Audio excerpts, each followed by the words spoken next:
Not only are you going to get some inspiring words from somebody that was very young when she took over her father's business, um, but you're going to get some application here at the end. You're going to get some awesome takeaways about how you can, a little sales hack. It's really, really smart. And I encourage you to listen to the whole interview. It's not very long, so that you can get to that goal as well. So Amanda Holmes is the CEO of Chet Holmes International, business coaching and consulting firm, helping companies increase their sales and productivity.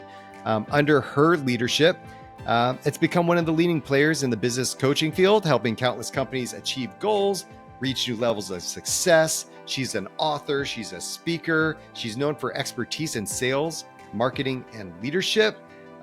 And she's dedicated to helping you fulfill your potential and your passion and get to know others in that space. She is the author, not the original author, her father was, of The Ultimate Sales Machine, but they just republished it, and she's got some extra gold that she's put in that as well. So we're going to get on with this interview where we talk about her story and her journey, which is really, really interesting. And then we're going to have some awesome little punchy, cool sales hack stuff at the end. So here we go.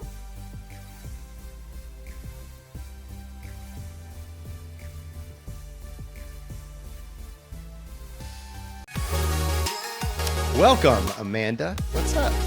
Thank you. So tell me about your own journey, though. How did you end up where you are? And you've got this book, and like, tell me really briefly about that journey. Yes, so I was a singer-songwriter. I just released my fourth record. I went to USC's Thornton School of Music to pursue this singer-songwriter career. And then my father got diagnosed with cancer, and our business has assisted 250,000 businesses worldwide. So it has assisted many people around the world, and we've generated over 2 billion in revenue for our clients, or they have generated. And so when as my father was battling in the hospital, it wasn't exactly, we just never had a dialogue about the businesses. He never told me what his businesses were, who was running them. So it was quite a shock when he passed in 2012. I, we just didn't plan for it. And we thought that he was, to me, he was my superhero and he could get through anything. And he had enough pig-headed discipline and determination to like light up the world or power New York City.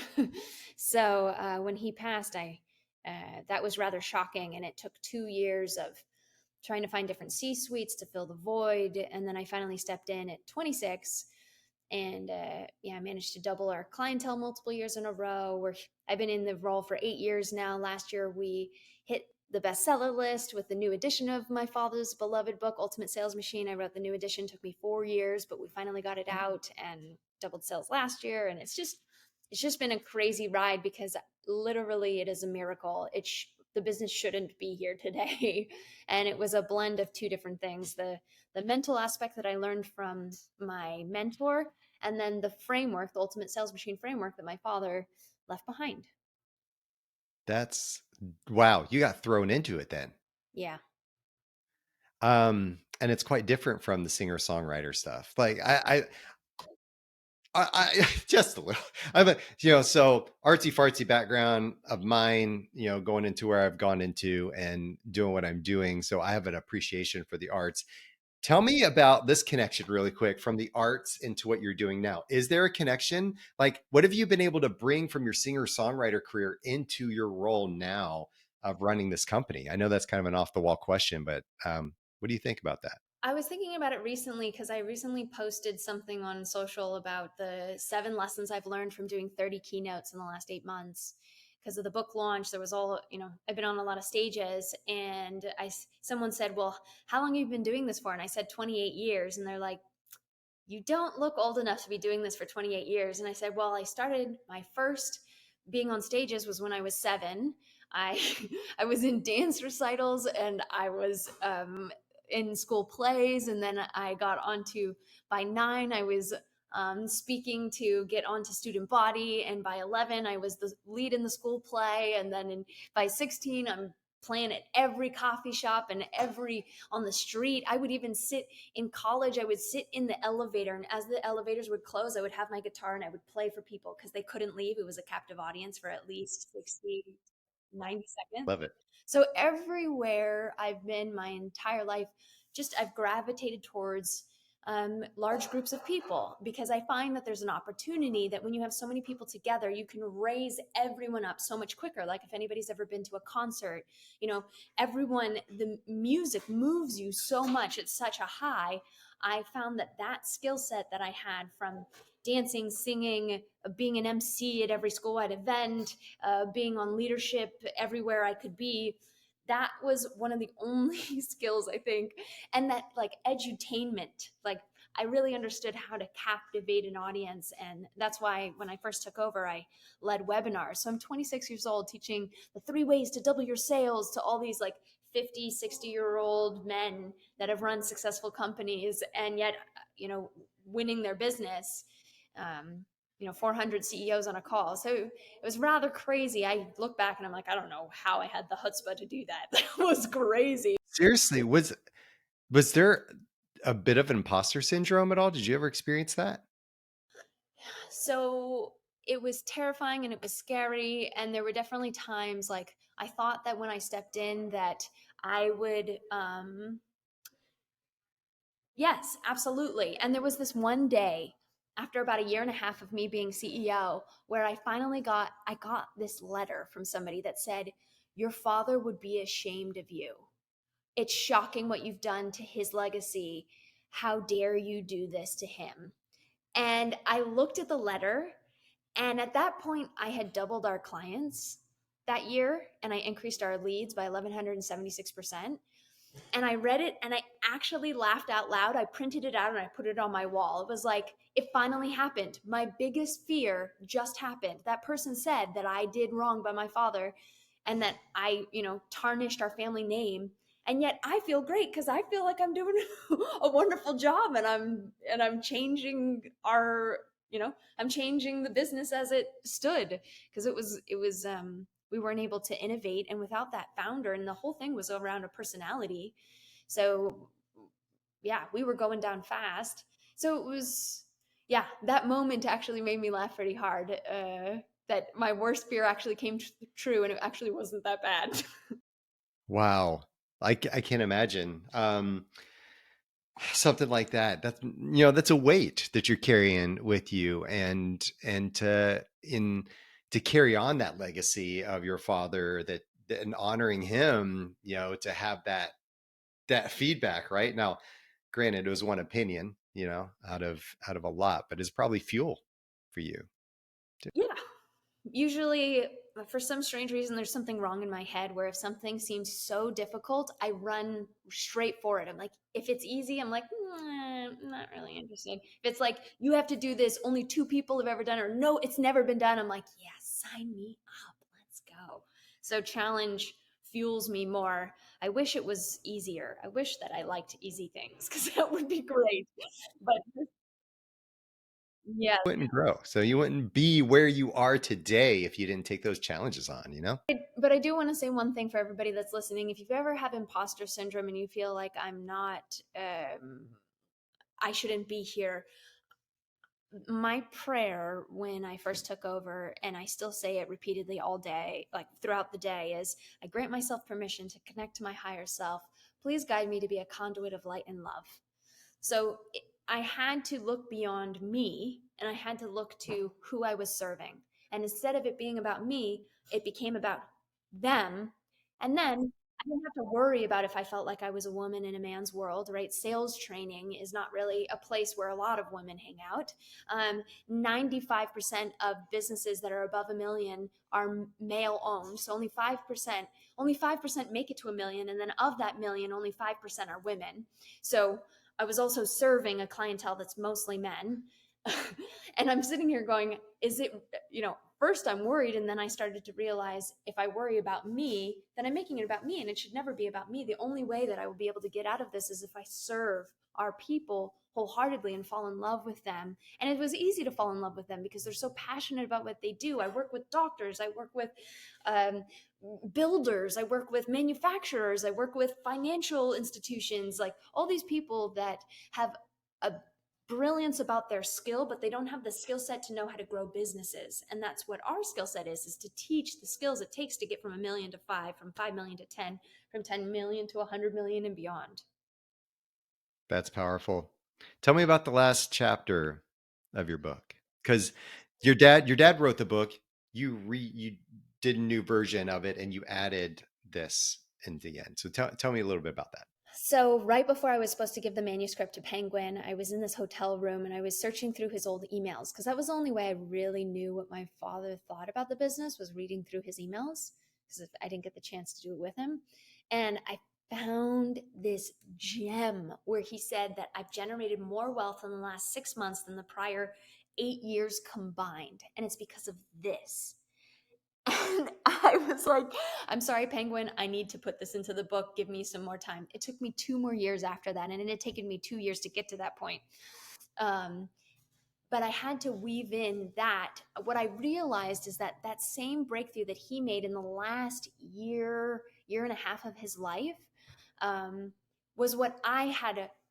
He transformed in that time. He really, he was a very driven man, born in the Bronx, made something of himself when he really shouldn't have, got kicked out of his home when he was 16 and just made it his own.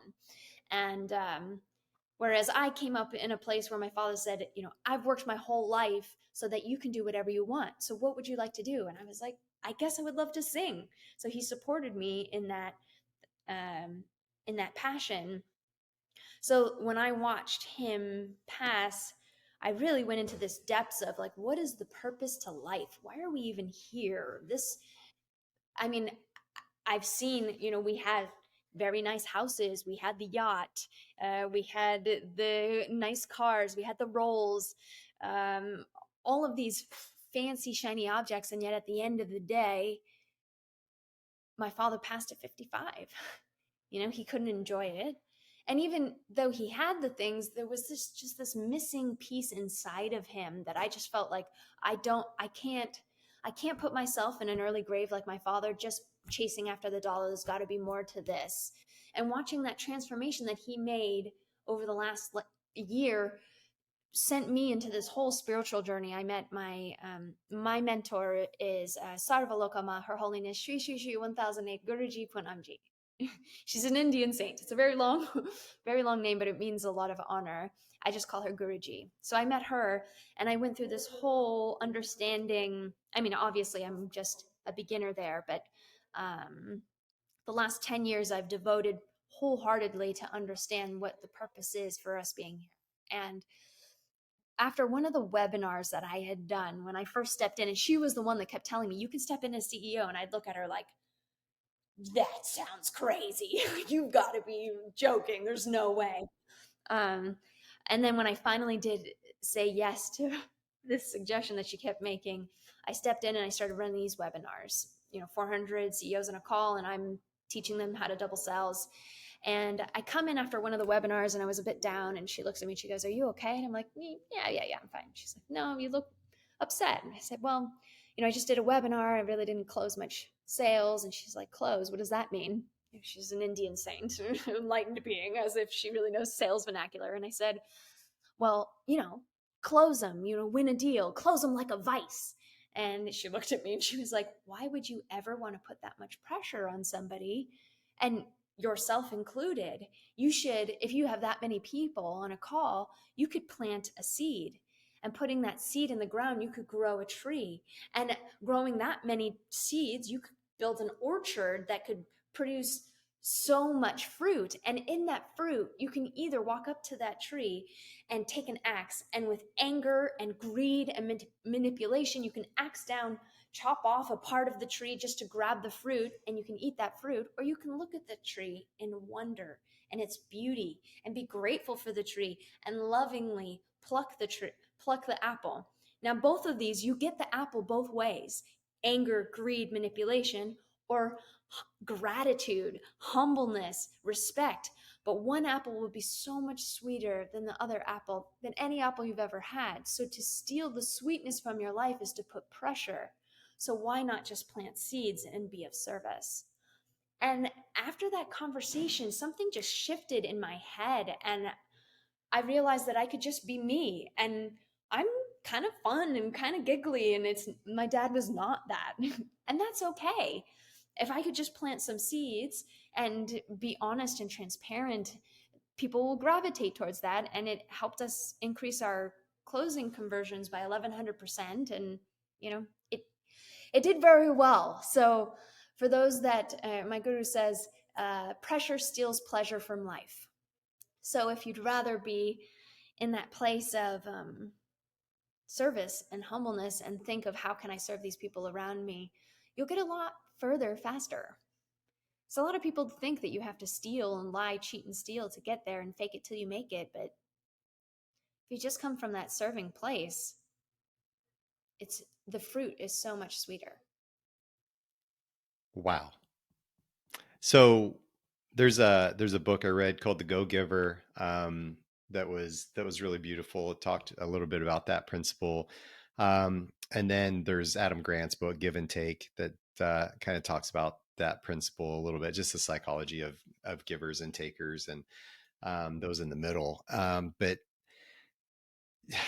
this is so cool because we're going to talk about unlocking the potential of other people, but this whole thing has been about your own journey of becoming unlocked. Like, I see this in you, and this, I'm going to just tell you right now that this vibe that you're throwing off is I think what a lot of people are looking for, right? Is that freedom, that feeling of being unlocked, that they're at peace with who they are, that they're able to fly and be themselves and not try to manipulate and themselves or somebody else into something that they're not.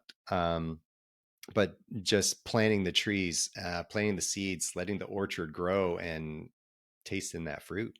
That's the glory, right? Is at the end of the day when somebody's coming to a sales transaction where they feel like you're for them and that there's a mutual love.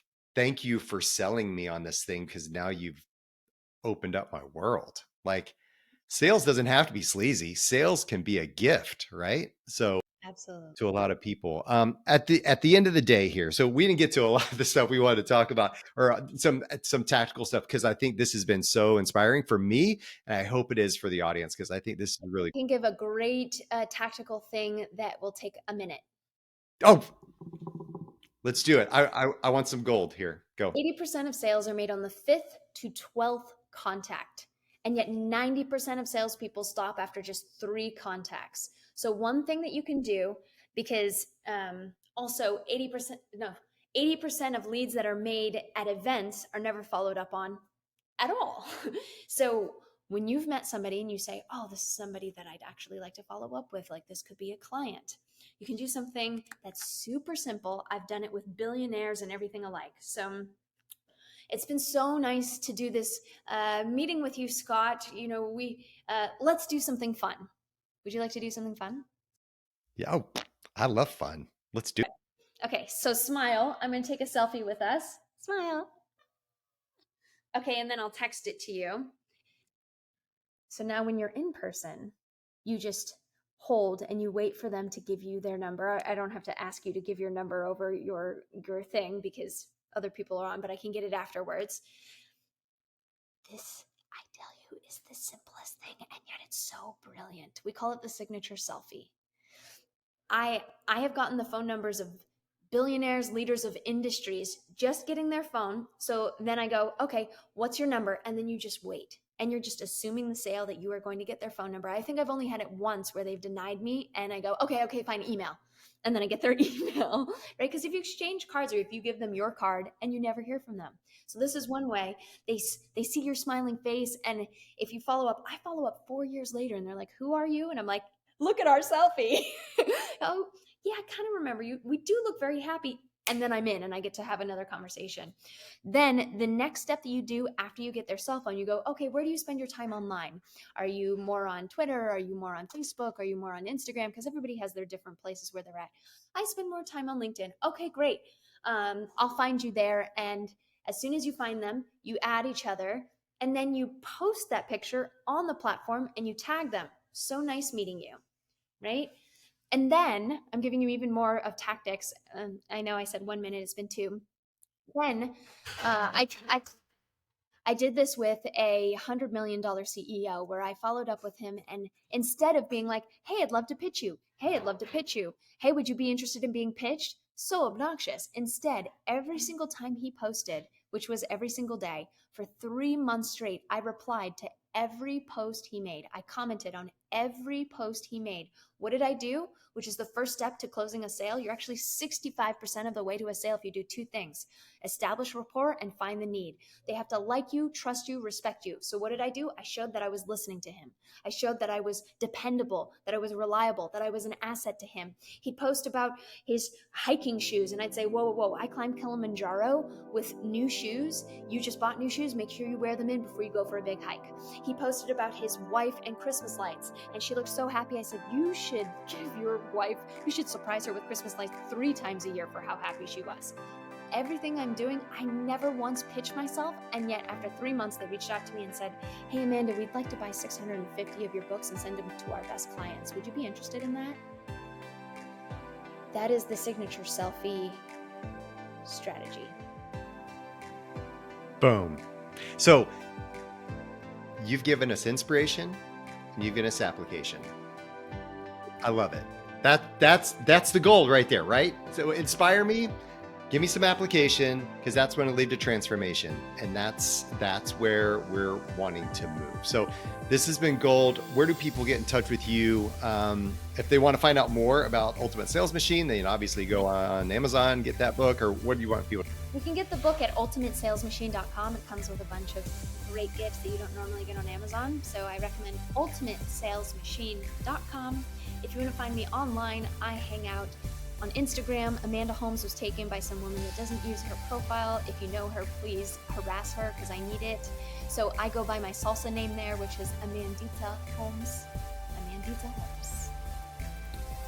All right. You're awesome. This has been fun. I loved it. It was, I'm so glad that we got the chance to do this. So thanks a lot for everything. Good luck in all you're doing and keep inspiring. No matter what your background, I think it's important that you all understand that there's something that can carry over. And I thought that was really cool. Her experience in entertainment and music and the arts and what she did carried over because it was this ability of hers to impact a large group of people. She knew that if she could captivate a large group of individuals, they would lift each other and possibly have an effect on each other, right? It's that crowd mentality that she could tap into. Edutainment and what that was about, and how she could use her experience in the past to grow who she is now. And she's been able to do it, and she's been able to make it her own. She is not leading this company the way her father led this company. And yet she has been able to increase sales, leads, profitability, everything within what she is doing. She has, taken this image of being a female, a young female in an older male world, and been able to create impact. And that is so relevant for all of you out there, maybe experiencing that imposter syndrome and what you're going through. Take a page out of this book and understand that you can create impact yourself. So let's think about the way that we are selling. Let's think about the way we are leading. Let's think about the way we're impacting those around us, and take some notes and some things from this interview that can help carry you on into your journey.